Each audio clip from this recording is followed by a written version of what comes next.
Muito bem, irmãos. Olá, eu sou o pastor Valdeir Contaifer e nós estamos na nossa quinta aula de Antigo Testamento 1, modo do Pentateuco, que é o de Antigo Testamento 1.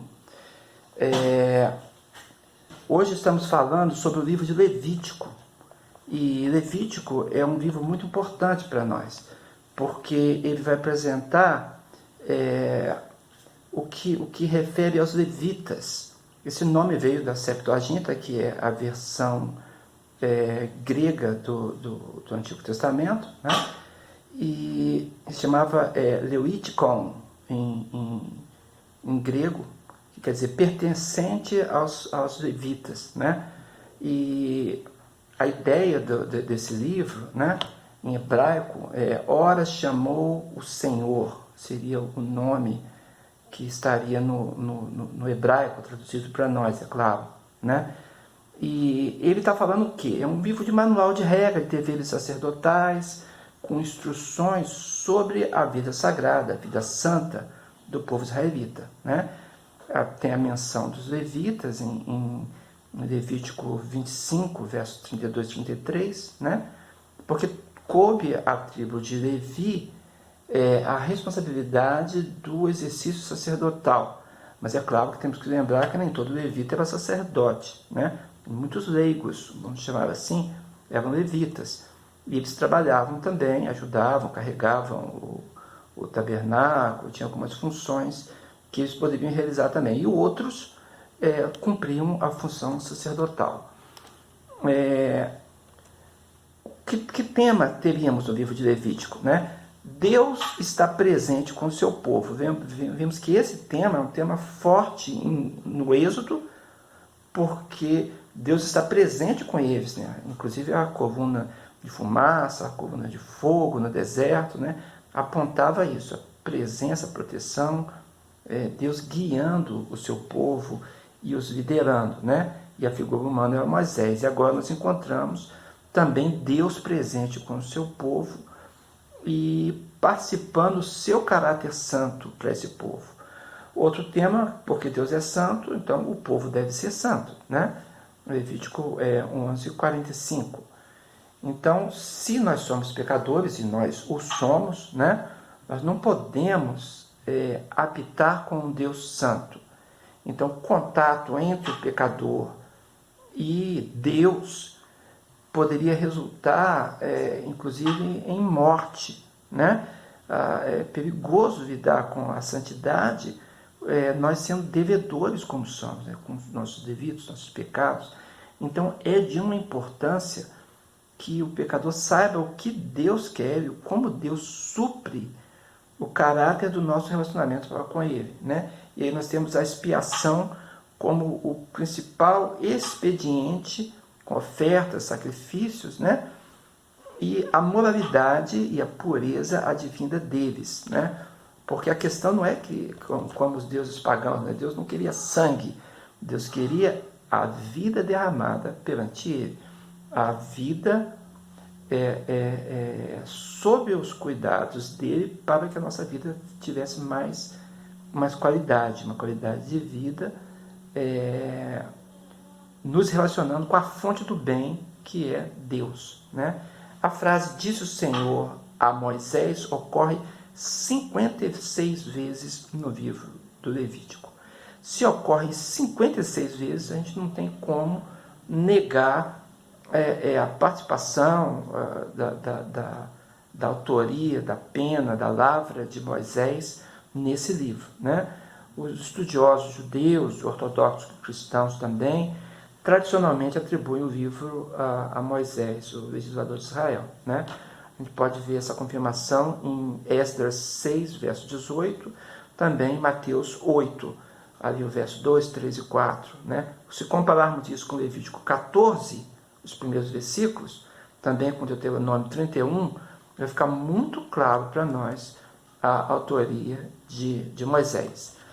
Se fôssemos fazer um esboço desse livro, diríamos que existem leis do sacrifício, leis para os sacerdotes, as leis com respeito à purificação e as leis de expiação nacional. Esses 4 temas, né? elas estão com relação aos sacrifícios. Mas com relação à santificação, nós temos as leis da santificação pelo povo de Deus, e aí eu estou falando do capítulo 18 em diante, 18 a 20. As leis de santificação pelo sacerdote, do capítulo 21 a 22, as leis de santificação no culto, capítulo 23 e 24, e as leis de santificação na terra de Canaã, capítulo 25, 26, e finalmente as leis de santificação e os votos no capítulo 27. Tudo isso é muito claro para nós sobre a estrutura desse livro.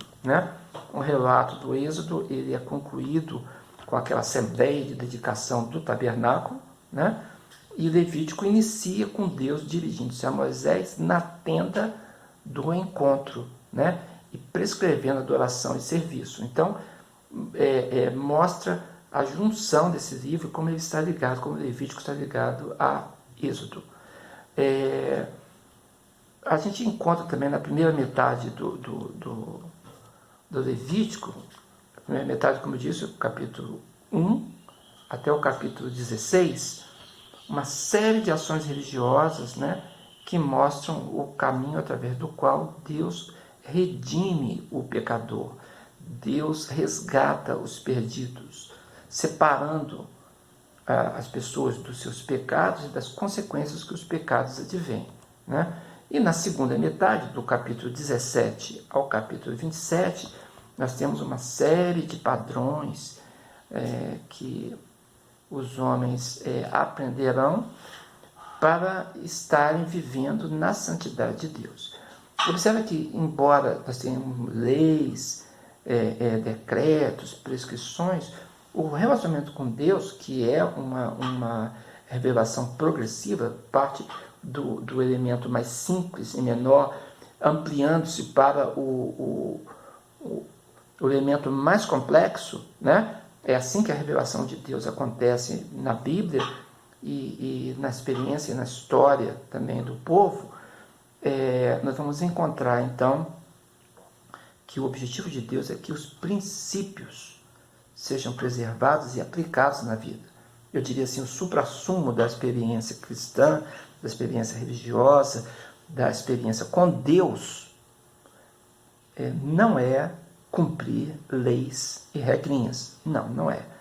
Isso é o início do diálogo para que compreendamos o padrão de santidade, a busca da pureza, e então a vida é apresentada num relacionamento contínuo, E é disso que as Escrituras falam. Então precisamos ter isso bem diante de nós, As palavras-chave desse livro vão ser, primeiro, santo. A palavra santo aparece 93 vezes, é muita coisa, A palavra expiação aparece 51 vezes, e sangue aparece 60 vezes, igualmente com vida, que também aparece 60 vezes, sendo que estão relacionados, sangue e vida. Então, pelas palavras-chave, nós vamos entender qual a centralidade da proposta e da tese que o livro de Levítico apresenta a nós. O contexto cultural vai ser a prática da purificação ritual, do sacrifício de animais e outros sacrifícios também, E como a vida no Antigo Oriente Médio existia com classes sacerdotais, altamente estruturadas e responsáveis pelos santuários, pelos templos, e a purificação, a unção cerimonial, os ritos, e propriamente a adoração e o culto. E isso é muito diferente do que praticava-se no politeísmo, As religiões mesopotâmicas tinham tudo isso, Agora nós vamos encontrar no livro de Levítico a busca da pureza e a busca do relacionamento. Talvez a palavra-chave seja relacionamento também, não a palavra-chave, mas uma chave hermenêutica interpretativa do livro, Então nós temos a ideia da revelação divina, que é direta, e a questão da teofania também, a manifestação de Deus para o seu povo. O conceito monoteísta tem rigor, né? Ele é bem firme mesmo, mostra o monoteísmo bem arraigado. Alguns confundem esse monoteísmo com enoteísmo. A diferença entre duas palavras é que enoteísmo é a crença em muitos deuses, mas um deles é maior, derrota os outros, né? Vence os outros. E existe alguns estudiosos que pensam que nós temos, então, um enoteísmo. Mas a gente percebe pelo caráter da religião e das declarações da história do povo que, na verdade, o politeísmo ele era uma degeneração do monoteísmo, uma degeneração da crença em Deus, com aspectos supersticiosos, né, de acordo com o emotivo que o povo tinha. Mas a doutrina, doutrinariamente falando, nós temos um monoteísmo muito forte, né, e com uma compreensão de que a origem do homem e o impacto do pecado tem a ver com o relacionamento com o Deus que existe, o Deus Criador, o Deus Senhor de todas as coisas e legislador do universo. A natureza ela tem um aspecto ético, moral, né? E ela precisa ser respeitada também, e um relacionamento muito diferente do que se fazia, por exemplo, com os deuses de fertilidade cananeia, né? O caráter de Deus é santo, é justo, e existe uma proibição tácita no livro de Levítico ao sacrifício humano. E aí a gente vê uma diferença enorme, né, de profundidade abissal com os outros sistemas religiosos. Então o sistema religioso levítico apresentou as verdades, salvação, santificação, por meio de um complexo, né? E esse complexo faz com que o povo possa visualizar, entender e buscar os princípios da santidade, da misericórdia e da graça de Deus, né? O tabernáculo ajudou muito, né, a que isso pudesse ser entendido. Nós temos cerimônias públicas, cerimônias particulares, temos festas anuais. Então a gente vê que se fôssemos colocar um quadro cerimonial, e eu procuro colocar para vocês aí, eu estou extraindo o quadro de William Lassor, né? No seu livro Introdução ao Antigo Testamento, eu coloco nas aulas aí, para você perceber o sistema sacrificial com o nome da oferta, o propósito, o tipo de oferta, a natureza da oferta e as ações que se exigia do ofertante e também do sacerdote. É um quadro comparativo, mas a ideia é que você possa olhar, perceber e entender o propósito. A gente precisa buscar, então, no que consistiam os sacrifícios antigos para uma correta compreensão e um correto relacionamento do crente com o livro de Levítico, né? Então, o sistema sacrificial precisa ser entendido quanto ao seu caráter, né?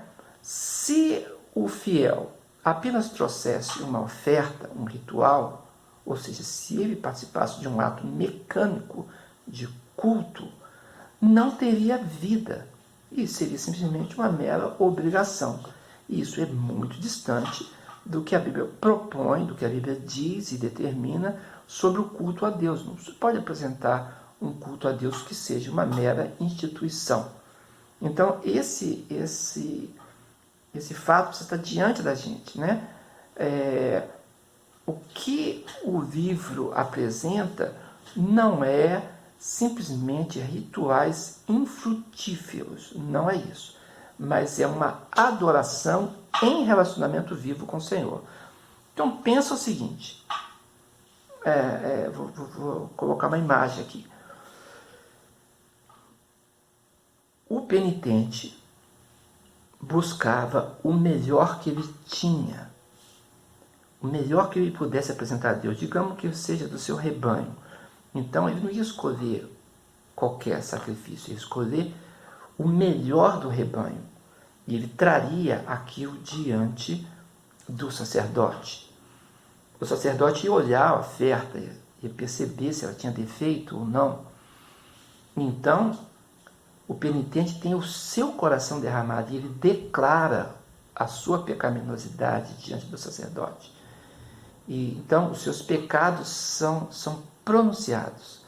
O sacerdote, então, numa figura que estamos fazendo aqui, colocaria a mão sobre a cabeça do penitente e sobre o sacrifício, né? Isso poderia ser simultâneo ou poderia ser em dois atos distintos.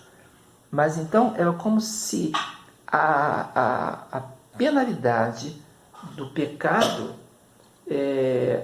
estivesse sendo transferida. E assim aquele animal era morto. Então nós não temos um ritual frívolo. Nós temos algo de uma participação de um coração, uma coisa sofrível até, né? A penalidade do pecado é o juízo, a separação com Deus. E a separação, ela tem o seu maior elemento, a sua maior configuração na morte. E é por isso que a morte determina a separação. E aí o sangue é derramado, né? A vida é derramada por causa do pecado. Então, apresentar um sacrifício, toma aqui isso aqui, cumprir a minha obrigação, não seria propriamente do penitente.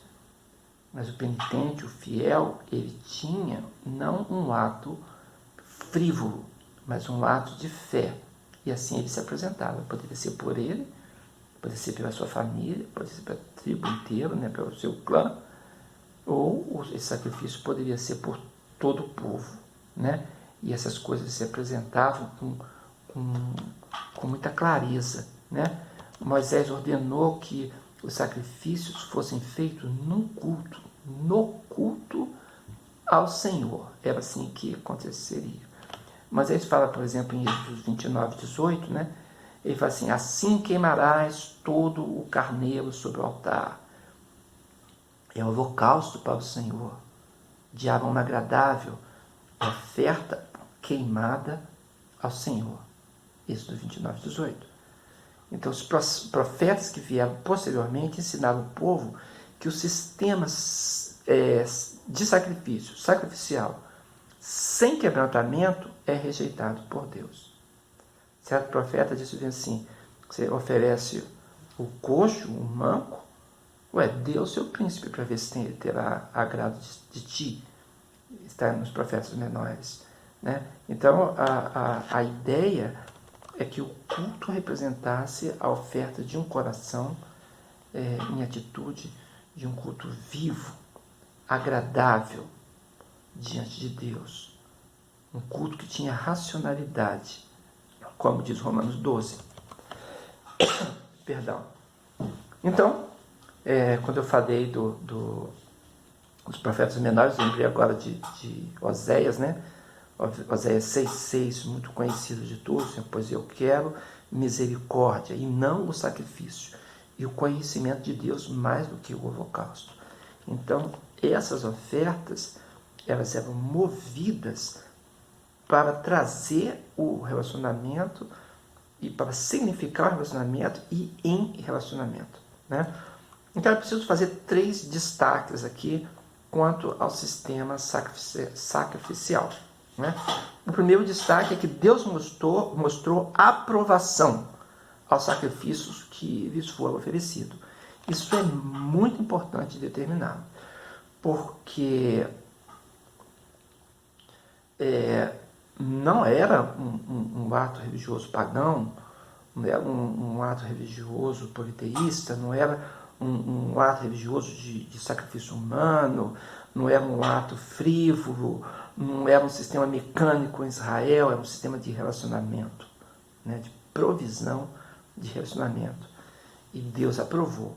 Lembra que quando Salomão ofereceu milhares de sacrifícios em holocausto, a resposta da aceitação de Deus foi o envio de fogo do céu, recebendo aquilo, né, consumindo com um ato de receber aquilo que eles fariam no fogo normal. Deus fez dele, em 2 Crônicas 7, versos de 1 a 4, né? Outros reis também ofereceram, e da mesma forma foram aceitos por Deus, como por exemplo, 2 Reis, capítulo 16, verso 15, 2 Crônicas 29, 18, né? A gente vai encontrar isso, e mesmo depois do cativeiro, no final do Antigo Testamento, o sistema de sacrifícios ainda acontecia no tempo de Esdras. Esdras 3, verso 5, 8, 35, tudo isso nos aponta, Neemias também, Neemias 10, 33, vai nos apresentar que esse sistema existia, é oferecido e havia aceitação por Deus. Também, o segundo destaque, é importante mencionar que os profetas ofereceram e ensinaram o povo a sacrificar a Deus. E os profetas eram o que a gente é mais próximo da vida espiritual e da religiosidade que foi transmitida para o Novo Testamento. Samuel, por exemplo, tomou um cordeiro e sacrificou em holocausto ao Senhor. Samuel, um profeta, juiz e sacerdote, né? 1 Samuel 7, 9. Elias também ofereceu um holocausto no Monte Carmelo, né? Foi aceito por Deus de forma dramática em 1 Reis 18, 38. Né? O profeta Joel lamentou quando a oferta foi cortada do templo de Deus, oferta de manjares, oferta de libação, em Joel 1, versos de 9 a 13, e podia citar Sofonias, Ezequiel, o próprio Davi, né?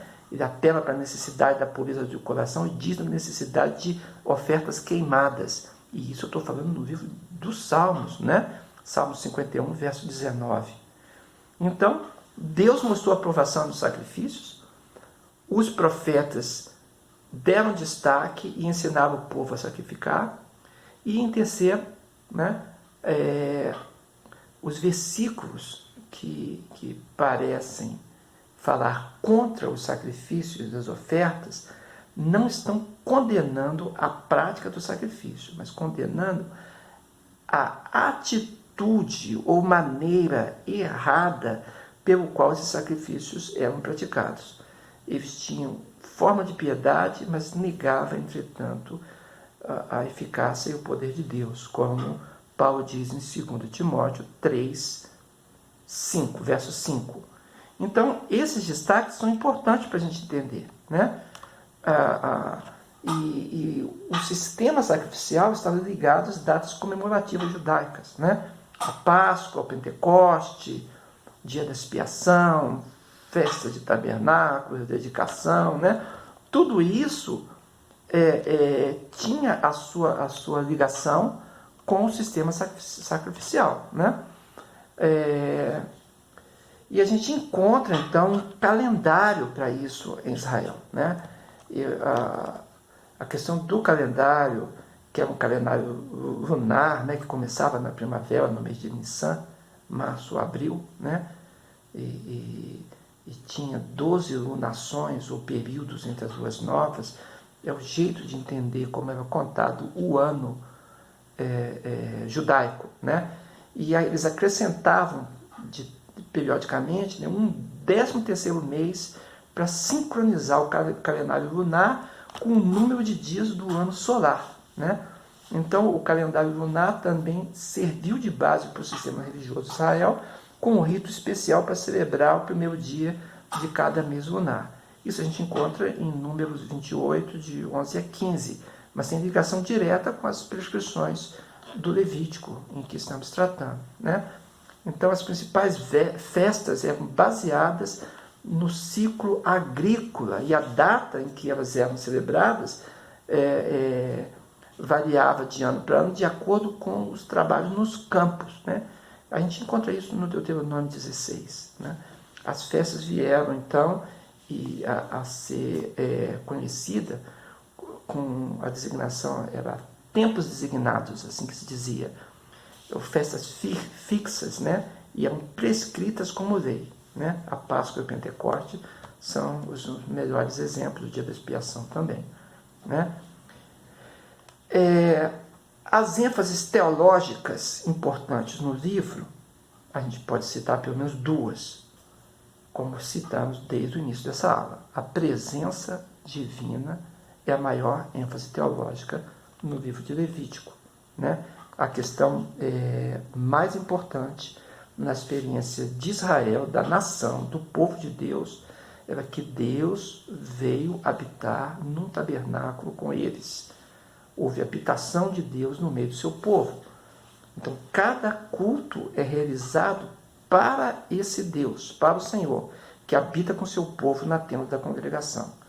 Então, Deus está presente no Santo dos Santos e ali ele manifesta, né? Se manifesta e o sumo sacerdote, uma vez por ano, expia o pecado do povo, né? O capítulo 16, verso 17 de Levítico fala isso, né? E a maior dádiva que Deus concede ao povo é a habitação no seu meio. E a segunda ênfase teológica, sem dúvida, é a santidade. Então, porque Deus habita e Deus é santo, o caráter do povo também deve demonstrar santidade. A palavra santidade no Antigo Testamento transmite a ideia de separação, né? Separação. Separação do quê? Do mundo, né? Separação do vulgar, uma separação para um serviço e adoração a Deus. O propósito de Levítico está resumido no capítulo 11, verso 45. Né? Esse é o propósito de Levítico. Fala que o homem deve ser como Deus em seu caráter, ser santo, porque Deus é santo. Então, deve imitar a vida de Deus e basear-se nessa vida e nesse caráter para a sua ação com Deus, consigo mesmo, em reflexão, e para com o seu próximo em sociedade. Né? A santidade deve, então, envolver todas as dimensões. E isso tem que refletir no caráter moral do povo. Né?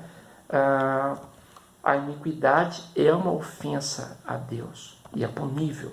A santidade de Deus é majestosa, é superior. Né? O termo santificar, em hebraico, é kadash. Esse termo ocorre 170 vezes no hebraico bíblico, em todos os períodos do idioma hebraico. E esse verbo significa um ato, um estado em que as pessoas ou coisas são separadas para o uso da adoração a Deus, consagrados ou literalmente tomados sagrados, seria um jeito de dizer, né? E o primeiro uso do verbo santificar, né, enfatiza o ato de tomar o sangue que estava sobre o altar e do azeite da unção, do fato de espargir sobre o sumo sacerdote Arão, sobre as suas vestes, sobre os seus filhos, sobre as vestes dos seus filhos com ele, de forma que fosse santificado, tanto ele quanto as vestes, quanto os seus filhos, com tudo santificado. Isso está em Êxodo 29 e 21. É o primeiro uso do termo cadastro na forma verbal, né? E a implicação é de santidade ético-moral, portanto, espiritual. Bem, terminando, Cristo está no livro do Levítico. Sim, o Cristo é o centro das Escrituras. Né? O próprio procedimento sacrificial do Antigo Testamento vai mostrar a razão do sacrifício de Cristo no Novo Testamento, né? Diretamente ligada ao sangue de Jesus Cristo, que nos purifica de todo pecado, né? Que faz expiação por nós, por assim dizer, né? Porque expiação é uma palavra do Antigo Testamento, mas estamos aqui aplicando ao ato de Jesus no Novo Testamento, porque sem dúvida foi um sacrifício vicário, substitutivo, né? E aconteceu de uma vez por todas, tá? João 1,7, Hebreus 7, 27, Hebreus 10 vai explicar isso com todo cuidado, né? A vida e o sangue do animal em si mesmos não eram efetivos. Essa é a explicação do Novo Testamento, né? Paulo vai falar sobre isso, né? E Hebreus também. Mas são símbolos e tipo de vida, né, de Jesus Cristo, o sangue apontando para Jesus. Todo sacrifício era antecipações da morte de Cristo no Calvário e do efeito que essa morte, essa apresentação, esse sacrifício, essa entrega teria conosco para nós nascermos em Cristo Jesus em novidade de vida, né? Os sacerdotes e o próprio sumo sacerdote também são tipos de Jesus Cristo, distintivo de Cristo. Prefiguravam o crente, o fiel no serviço a Cristo, fazendo reconciliação no tocante aos pecados do povo. Hebreus 2,17. Bem, aqui eu termino o livro de Levítico e nós vamos continuar nesse estudo até terminarmos o Pentateuco. Eu peço que você participe e busque esse entendimento e a consagração do ministério pastoral e missionário. Deus o abençoe. Deus seja contigo, em nome de Jesus. Amém.